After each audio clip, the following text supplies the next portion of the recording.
All right, hello, folks. As you well know, about the only thing anybody's talking about right now is the FBI raid on Mar-a-Lago, President Trump's residence. And what better time to talk about my own personal experiences being subject to an FBI raid so that we all can learn something from my experiences, so that should this happen to you, you know how to handle yourself properly. All right, we've just received word that, Congress is looking to pass the anti-inflation bill, which is anything but anti-inflation. What it's going to do, it's going to add about 87,000 IRS auditors and reporters to be looking up your butt and causing havoc in the general populace, amongst many other things. We've seen how the institutions of the government have been weaponized against the people. Parents speaking up at school board meetings have been targeted by the FBI.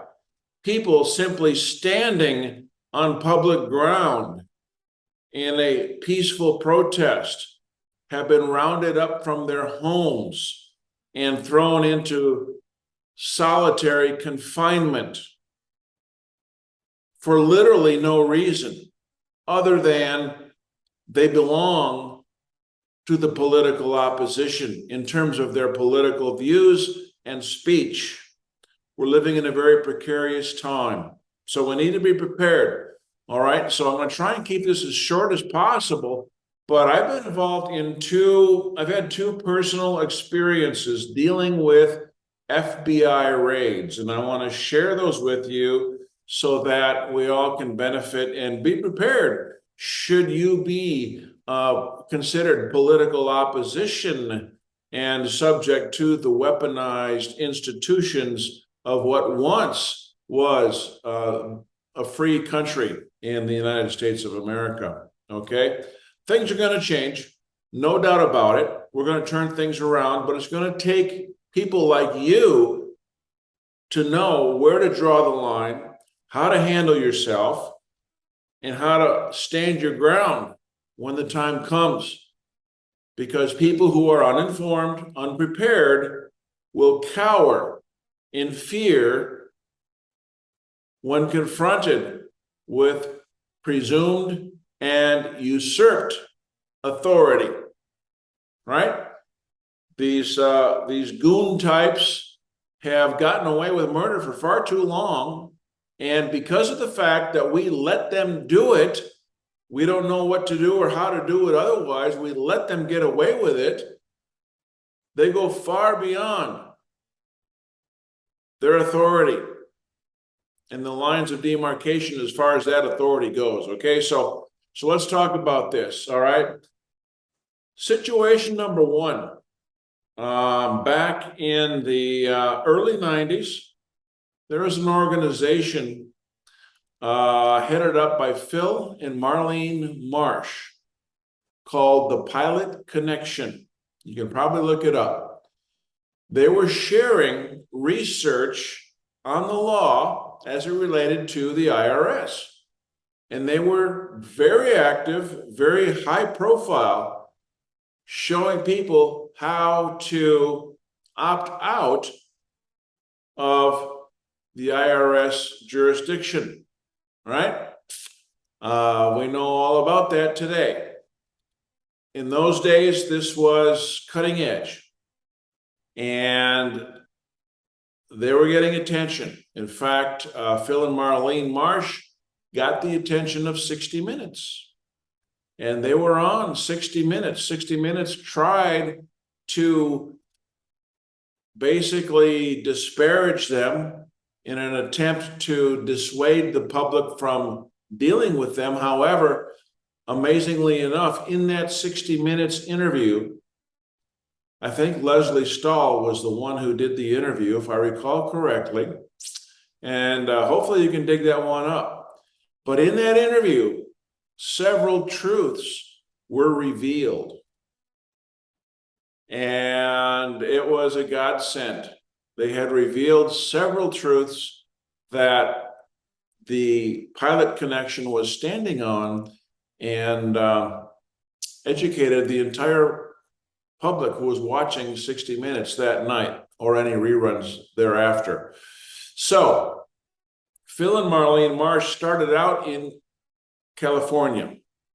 They moved to Parker, Colorado. They had their own building. They had a huge flagpole and a huge flag that they started flying upside down, indicating the United States was in distress. All right. And it wasn't too long after this 60 Minutes interview aired that one day the staff was working inside, taking care of research packages, getting those out, dealing with clients who were subscribing to their IRS research packages, and up pulls a van full of federal operatives. Okay, and to this day we don't know who they were. So they pull up in military gear with military rifles. They show up at the front door and basically invite themselves in. They tell everybody, get up against the wall, against the wall. And of course, when they do that, they're screaming to intimidate, right? Trying to intimidate you with screaming and hollering and orders and up against the wall, hands up, don't move, drop everything you've got, turn around. And we had one, I was a member of the organization at the time and not involved in staff in any way, but very close to the people who were involved. And there was one woman, petite, frail, couldn't have been more than 100 pounds wet. Okay. And she turned around, looked these goons head on, face to face, nose to nose, and says, "Who are you?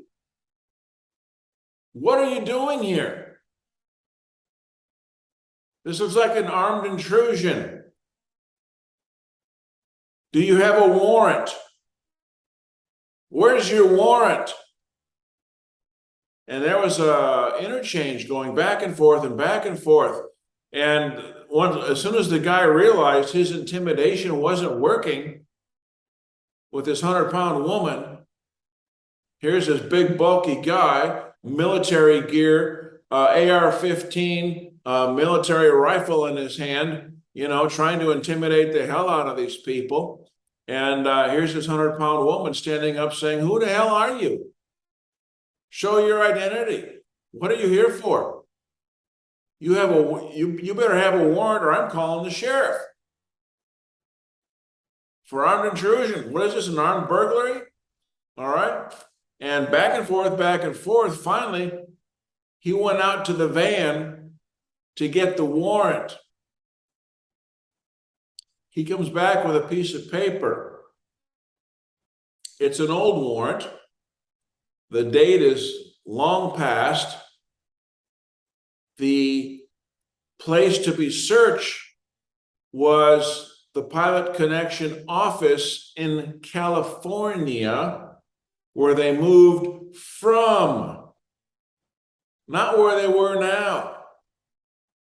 All right, so long story short, this 100-pound woman confronted these people who wanted to exert authority and intimidate these legal researchers into submission so they could run through the whole shop, ransack the place, and do who knows what, illegally collect information so they could trump up some charges on something.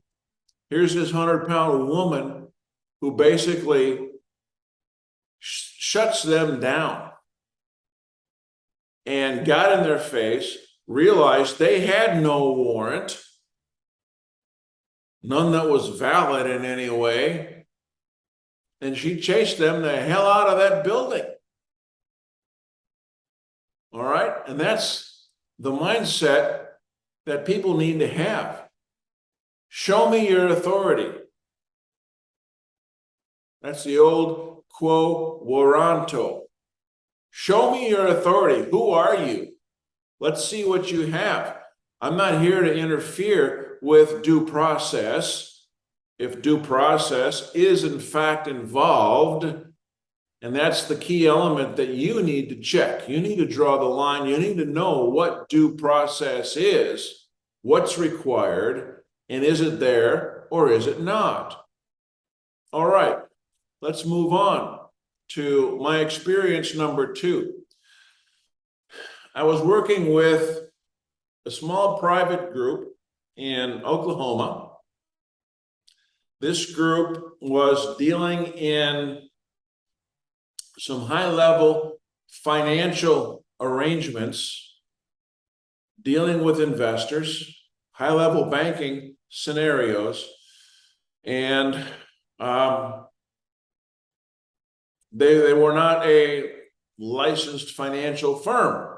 Okay, so someone complained, and the hunt was on at that point.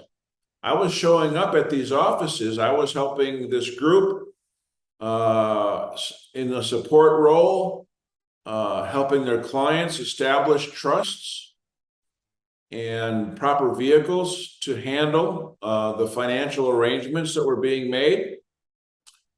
And this building that this group occupied was a single-level building, a number of offices, conference room, general foyer, reception area, kitchen, you know, fairly nice office suite.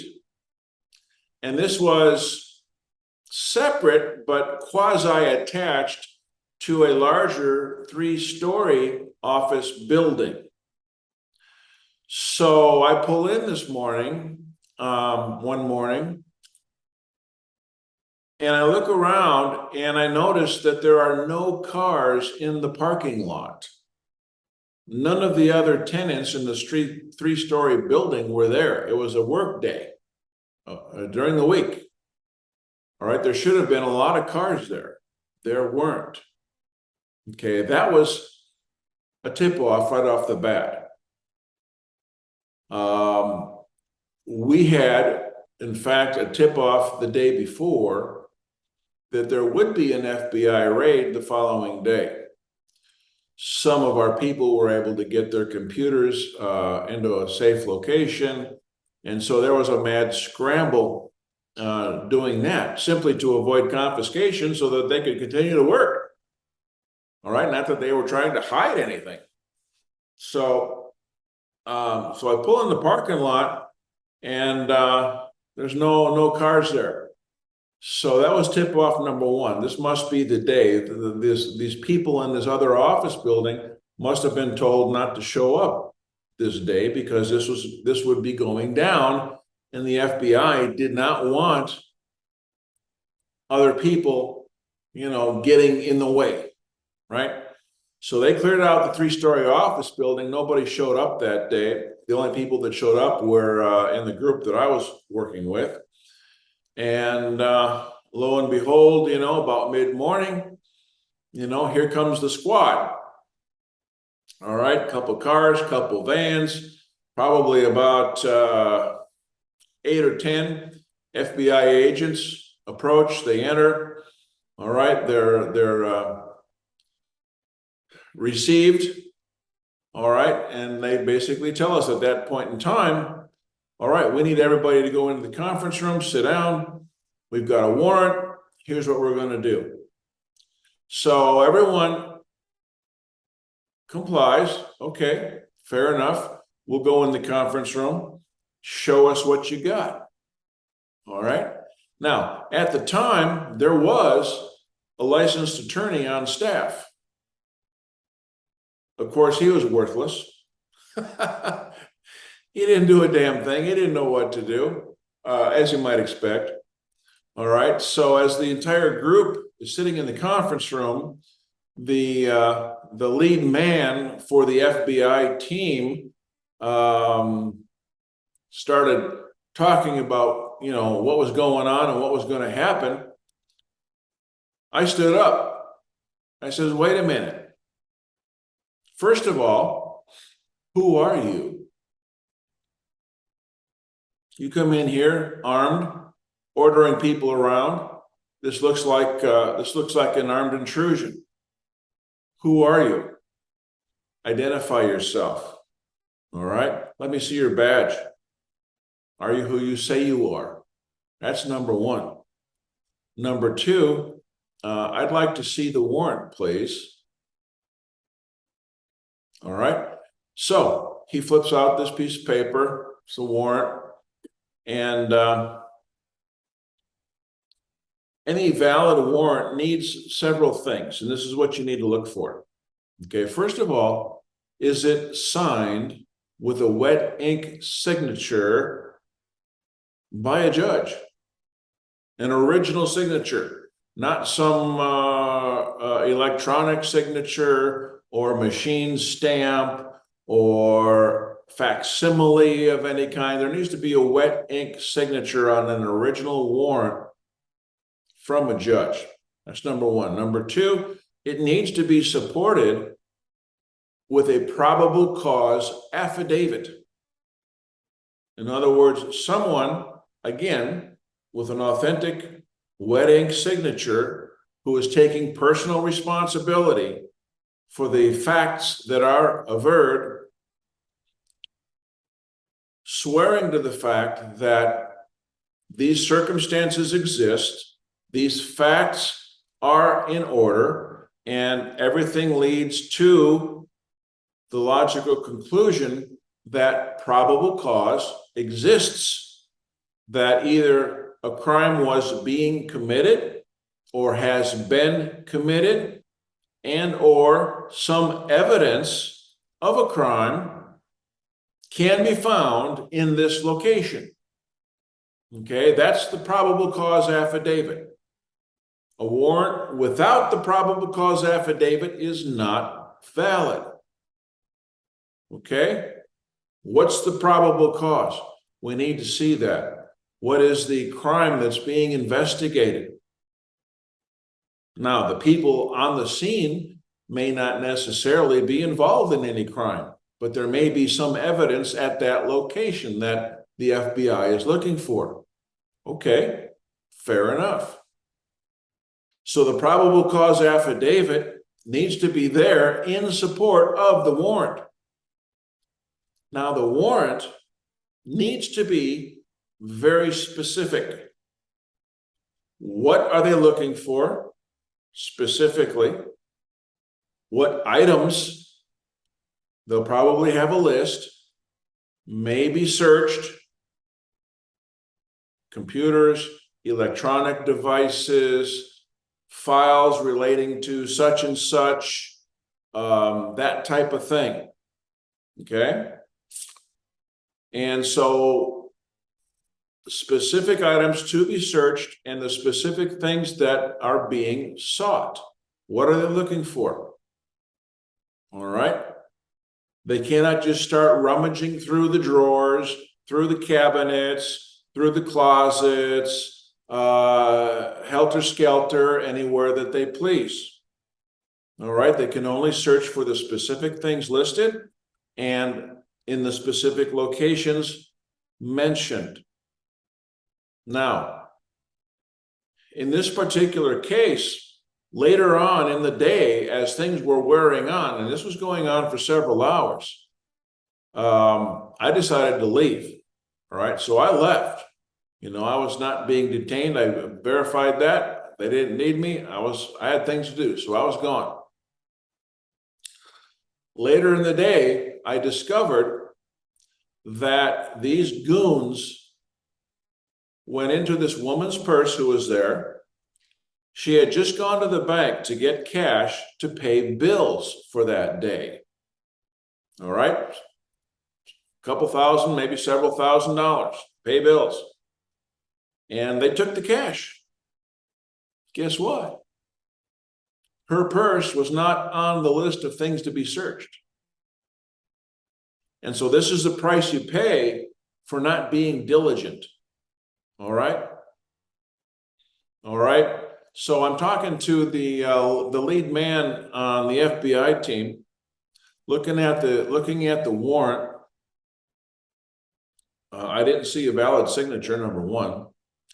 Number two, the items and places to be searched were very vague, very vague. And in this regard, you have every right to be present when they do the searches, okay? I've heard of many instances, people in their homes, they're brought out into the front yard of the driveway in handcuffs and separated from the search process. This is wrong. You need to observe them doing their job, being a witness to them sticking to the parameters of the search warrant. All right? And whether that occurs or not, in the end, they need to come out with an inventory list. What are the things that they are taking?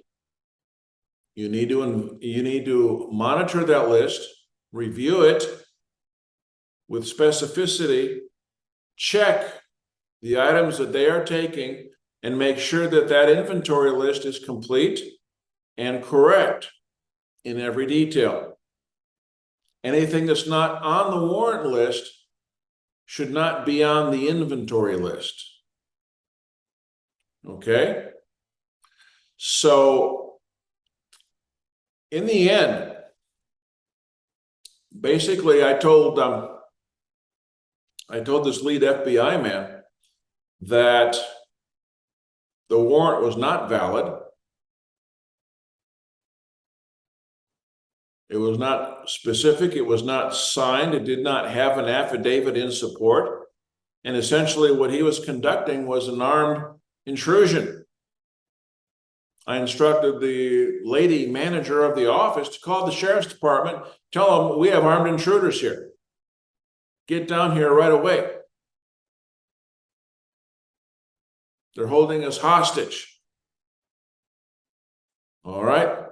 Before the sheriffs arrived, I just got out of there. I did my part, held them accountable, told everybody who was present what was going on, what they need to do, what they need to inspect, and basically told the head FBI guy that this was an unlawful procedure.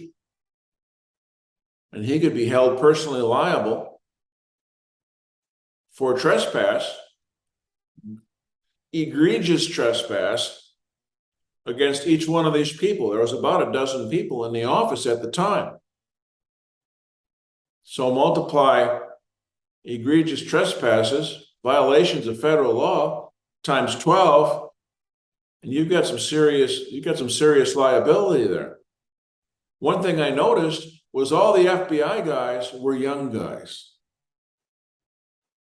And I told this guy, do you realize that what you're doing is unlawful, that you could be held personally liable, and your entire team looks like they're, fresh out of training from Langley, or Quantico. I guess that's where the FBI guys train, is Quantico, Virginia, right? You guys all look like fresh trainees. Now, in view of the circumstances and the liability that you're putting yourself in right here, do you ever stop to think why none of the senior guys are here with you? Because you guys are cannon fodder. They're sending you out here on a lark with no foundation, seeing what you can get away with, taking on full personal liability. They want nothing to do with it. You got no senior people here. You're all young guys. You're expendable. They'll send you to the slaughterhouse. All right. And all of a sudden you can see the guy kind of sit back and his eyes were kind of wide open, like, whoa, I never thought about that. All right. So these guys come in armed, toting guns, brandishing usurped authority, which they didn't have, thinking they were going to intimidate us. All of a sudden, this guy's up against the wall. So, whoa. So these are some things you need to keep in mind should this ever occur to you. And the way it looks, if things don't change, this is going to start happening with more frequency. All right. So I would suggest you need to understand what your rights are, where to draw the line, how to draw the line, how to stand your ground peacefully, professionally, but assertively, because a lot of these goons, they don't know any better. All they know is what they're trained on. All right, especially these young guys. They don't know anything about the Constitution or what your rights are or what the limits of their authority are. And so it's up to you, me, and us together to hold the ground, to stand our ground, to draw that line in the sand and say, hey, no, I'm sorry. This is not lawful. You get the hell out of here. I'm taking names. You understand? All right. And so these are some of the things that we get into in the NATF, how to deal with transgressions of your rights and how to get redress of grievances in law, not according to statute. Okay. So we are returning to the Republic. That's happening. The Republic is being revived. It's a matter of time. There will be casualties. People will go to jail. People will probably die in the process. We're in a war. There's going to be collateral damage. All right. But we have to decide. Are we willing to die on our feet or live on our knees? All right. And when all of us can stand up against this tyranny, this lunacy, all right, we have them outnumbered. 1,000 to 1 or more. Okay. So there's no need for violence, but there is need for knowledge, and there is a need for courage, valor. There's a need for people to know and understand who they are, where they came from, and what they stand for. All right. And where to draw that line. So get involved, empower yourself with knowledge, share with others, link up with others, engage in this process with the NATF or any other organization that you might be associated with. And let's hold the line. Hold the line against this onslaught. And we can do it, and we will win. After all, this is God's country. He created us. He created the United States for a reason. We have a special place in his heart, and it's up to us to do our part. And you just watch. He's going to be doing plenty for us on his own behalf and for us as well. So anyway, take care. God bless. God bless America. Stay free.